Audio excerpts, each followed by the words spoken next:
हम आए हैं जी मौला मुल्तान। आज शाजी ने मुझे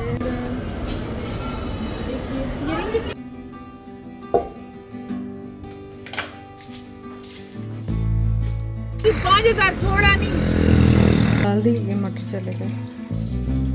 अच्छा, इम्पोर्टेंट बात जो है वो मैं आपसे आज अस्सलाम वालेकुम, कैसे हैं जी आप सब? आई होप आप सब ठीक होंगे। और रोज़ की वही रूटीन होती है भाई, हम किचन में आते हैं, खाना बनाते हैं, खाना खिलाते हैं। और मेरे ख्याल में सबसे ज़्यादा मेन हमारी जो स्ट्रिक्ट रूटीन है वो यही होती है। बाकी चीज़ें ऊपर नीचे होती रहती हैं, मतलब कि कपड़े धोना, कपड़े सेट करना, तैयार होना या और 100 काम होते हैं, वो ऊपर नीचे हो जाते हैं, वो स्किप होते रहते हैं। लेकिन खाना बनाने वाला काम जो है वो कभी स्किप नहीं होता। वो हमें हर हाल में बनाना ही बनाना होता है, क्योंकि भाई पेट तो भरना है ना, अब खाना तो बनाना है। और कभी कभी यकीन करें, खाना बनाना ना बड़ा बोरिंग लगता है। मतलब मैं कहती हूँ कि पता नहीं कितने ही घंटे हम लोगों ने ना शायद अपनी ज़िंदगी के खाने बनाते रहे होंगे। अगर टाइम निकाला जाए तो हम कुकिंग ही करते रहे होंगे मोस्ट ऑफ द टाइम। तो खैर जी, कुकिंग मेरे घर में तो एक ही टाइम होती है, कुछ कुछ घरों में 2 टाइम भी होती है, और सलाम है उनको जिनके घर 2-2 टाइम होती है। तो यहाँ जी आज मैं बना रही थी चिकन पुलाव, और साथ में आज मैं गोभी चिकन मटर वाला सालन भी बनाऊँगी। तो बस मैंने हल्के से प्याज गोल्डन ब्राउन किए, और लहसुन और मिर्चें मैंने कूट ली थी फ्रेश, वो डाल दी, ऐसे तड़का सा लगा लिया। और उसके बाद मैंने एक टमाटर जो है वो भी डाल के इसको हल्का सा भून लिया था। चिकन मैंने निकाला था, चिकन पूरी तरह से थॉ नहीं हुआ क्योंकि सर्दी बहुत है। और अब चिकन जो है वो फ्रीज़र से निकाल के शायद एक दिन पहले रखें तो हो जाए, वरना नहीं होता, क्योंकि अब ठंड बढ़ रही है। और बस चिकन मैंने डाल दिया, उसको मैंने ढक दिया था पकने के लिए। यहाँ पे मैं गोभी के लिए अदरक और मिर्चें जो है वो कूट के रख रही हूँ।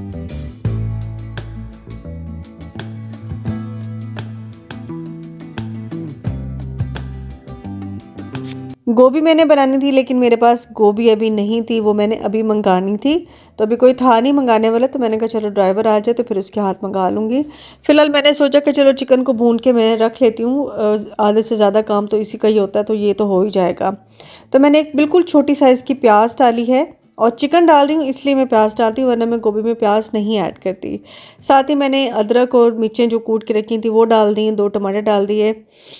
अब इसमें चला जाएगा मसाला, जिसमें कुटी मिर्चें हैं, हल्दी थोड़ी सी डालूँगी, नमक है, और थोड़ी सी काली मिर्चें, और थोड़ा सा मैंने इसमें गरम मसाला भी डाला था। साबुत गरम मसाला इसमें अच्छा नहीं लगता, उसका थोड़ा सा तीखा सा टेस्ट आता है, वो सिर्फ मैं पुलाव में ऐड करती हूँ। अदरवाइज़ सालन में मैंने कभी भी साबुत गरम मसाला ऐड नहीं किया। एंड में अगर ज़रूरत हो, किसी को अच्छा लगे तो फिर पिसा हुआ थोड़ा सा डाल देती हूँ। तो बस ये चिकन मैंने उसमें डाल दिया था, वो कुक होता रहेगा। यहाँ पे चिकन खुल चुका था और भुन भी चुका था, तो मैंने कहा चलें इसमें मसाले डाल देते हैं। कुटी मिर्चें, नमक, काली मिर्चें, गरम मसाला, और एक चिकन क्यूब भी मैंने ऐड किया था।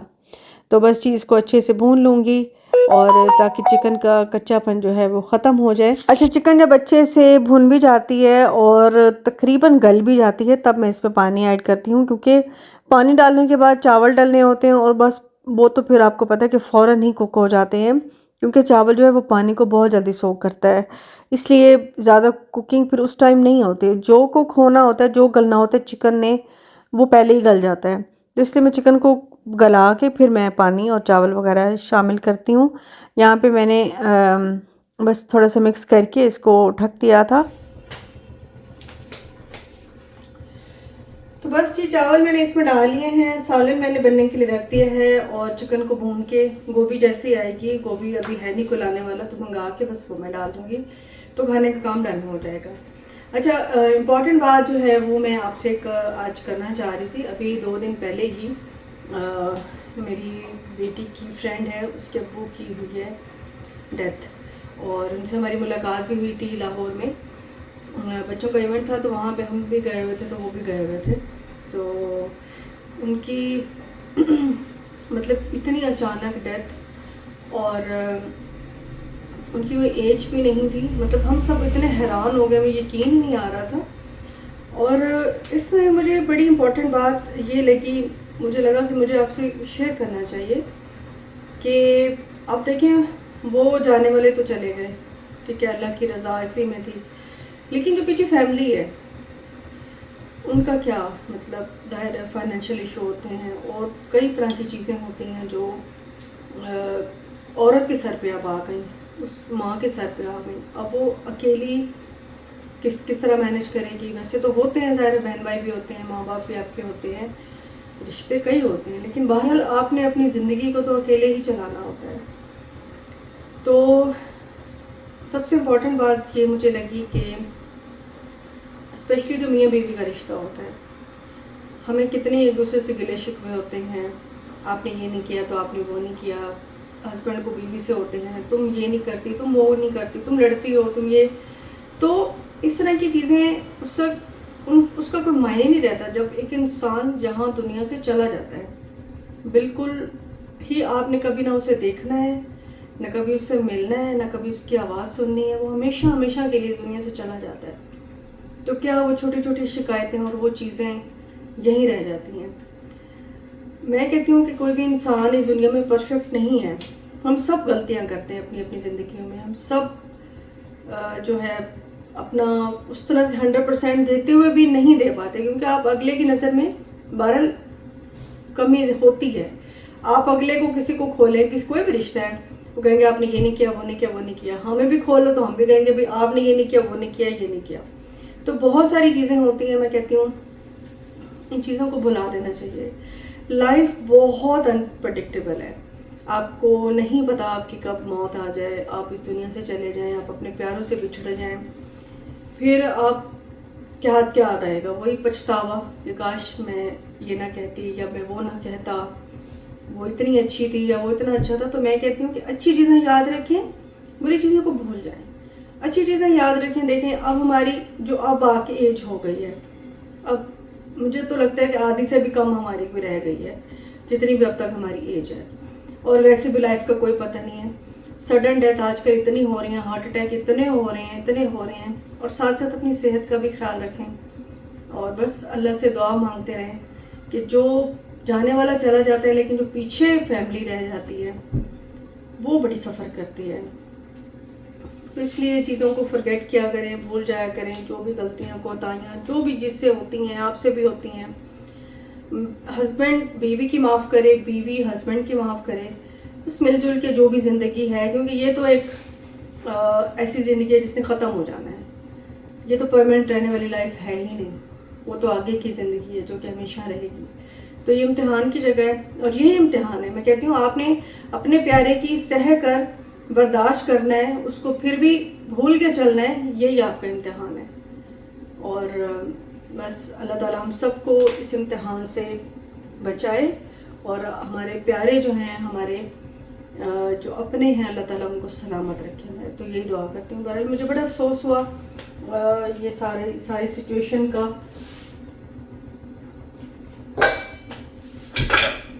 बच्चों पे क्या बीती होगी या बीवी पे क्या बीती होगी, या मतलब आप इमेजिन भी नहीं कर सकते।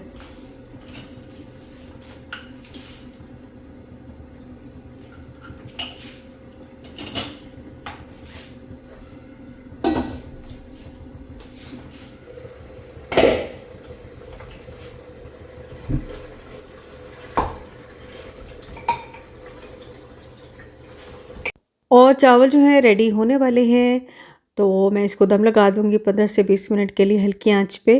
तो ये बस थोड़ी देर में रेडी हो जाएंगे। नमक चखना बहुत ज़रूरी है, नमक मैं ज़रूर चखती हूँ, क्योंकि अगर नमक नहीं होगा तो बाकी मसालों का टेस्ट भी नहीं आएगा। तो नमक डालना, नमक चेक करना ज़रूरी होता है। और बस किचन से मैं फ़ारिग हो जाऊँगी। और मैं बहुत फ़ास्ट कुकिंग करती हूँ। मेरा मैक्सिमम अगर मैंने 2-3 चीज़ें भी बनानी हो तो मेरी 1 घंटे में कुकिंग जो है वो डन हो जाती है, क्योंकि ज़िंदगी में इतनी कुकिंग की है। अब तो मुझे 2-3 चीज़ें बनानी, मुझे तो मसले कोई नहीं लगता। मैं तो बस इसमें आधे पौने घंटे डालने लगी हूँ या घंटे में सारे काम करके बस मैं किचन से फ्री हो जाती हूँ। बड़ी बड़ी दावतें करनी हो, बड़ी कोई लेंथी रेसिपी हो, वो भी व्लॉग की वजह से मेरा होता है। ज़ाहिर है व्लॉग साथ में बनाना हो तो फिर लेट होता है, वरना मुझे अल्हम्दुलिल्लाह इतनी प्रैक्टिस हो चुकी है कि मैं बड़ी बड़ी दावतें जो है वो मैं अकेले भी कर सकती हूँ, कोई इतना मसला नहीं होता है। तो बात में ये कि प्रैक्टिस की बात है, अगर आप प्रैक्टिस करते रहेंगे 200 की मंगाई है आ जाएगी। ज़्यादा 4 बड़े बड़े फूल खाने कम टाइम में पकाने की मतलब 50 रुपए की मंगानी थी। और एक फूल किचन हमें अच्छे काफ़ी से था। मैनेज हो जाएगा, घर अच्छे से मैनेज हो जाएगा। बस टाइम मैनेजमेंट थोड़ी सी सीखनी पड़ती है, थोड़ा सा एक्टिव होना पड़ता है। और मुझे तो ये लगता है कि जैसे जैसे एज बढ़ती है आप ज़्यादा एक्टिव होते जाते हैं। आपका लेज़ीनेस जो आजकल की लड़कियों में है, बच्चों में है, वो हम लोगों में नहीं है। हम लोग लेज़ी नहीं है, हम लोग भाई भाग भाग के काम कर रहे होते हैं। तो बस यहाँ पे खाना डन हो चुका था। रायता सलाद मैंने लाजमी बनाना होता है तो वो मैंने बना लिया था। 5,000 थोड़ा नहीं। हम जा रहे थे अभी मॉल ऑफ मुल्तान, रास्ते में इसको मैडम को फूल नजर आ गए हैं, तुम रोक रहे हैं। और ये कहती मैं पूरी रेडी लेती हूँ, पूरी रेडी लेती, आधी आधी कर रही हूँ। मैंने कहा 5,000 का है पूरी का। दसो एकदम स्टार्ट कर। जालिम औरत, ये देखो है ना, पीछे 100 दे चार। ये बड़ी जालिम औरत है। ऐसे आप कहते हैं ना बड़ी भोली है, बड़ी जालिम औरत है। ये मैं तो सैना कैसे नोटिस करना शुरू कर दिया। मैं बोलिए मैं 9,000 का हिसाब लाई बैठी हूँ। ना पागल है तू, बन के बैठा गिनने। ये किताब सारी रेडी गिनते पे थोड़ी है, मैं कि सारी। हम आए हैं जी मॉल ऑफ मुल्तान। आज शाजी ने मुझे मेरी बर्थडे का गिफ्ट ले देना था। महीना गुजर चुका है ऑलमोस्ट, अब हम आए हैं। कितने पैसे होते हैं? 1000 है।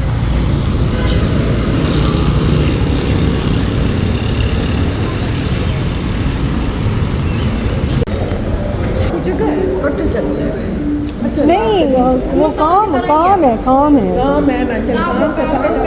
अच्छा तो क्या मैं इंतजार। आप देखो फिर इधर आ जाओ, मंदिर तो चलेंगे ना। और आज ही हम मॉल ऑफ मुल्तान आए हैं। शाजी ने मुझे मेरी बर्थडे का गिफ्ट देना था, लेकिन काफ़ी दिनों से बस आज चलते हैं कल चलते हैं तो लेके ही नहीं दिया। तो आज फिर बस निकल ही आए हैं। मैंने कहा चलो फिर टाइम है, मैं बेटी को ट्यूशन लेने गई थी तो शाजी ने कहा कि चलो फिर तुम वहीं से सीधा इधर आ जाओ, तो बस फिर चलते हैं। तो उसने मुझे क्या गिफ्ट ले दिया, यानी कि मैंने एक सूट लिया था जनरेशन से, वो मैं आपको नेक्स्ट वीडियो में दिखाऊंगी। यहाँ पे मैंने एक और भी बड़ी स्पेशल शॉपिंग की थी। और मिलूँगी जी आपसे नेक्स्ट वीडियो में। अपना बहुत बहुत ख्याल रखिएगा। अल्लाह हाफिज़ जी, बाय बाय।